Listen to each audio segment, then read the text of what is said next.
திருச்சிற்றம்பலம்.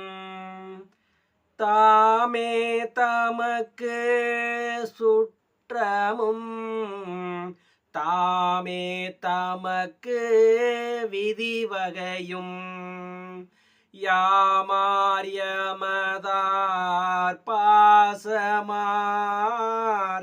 என்ன மாயம் இவை போக கோமான் பண்டை தொண்டரோடும் அவன் தன் குறிப்பே குறிக்கொண்டு போமாரமை மின் பொய் நீக்கி புயங்கன் ஆழ்வான் பொன்னடிக்கே புயங்கன் ஆழ்வான் பொன்னடிக்கே.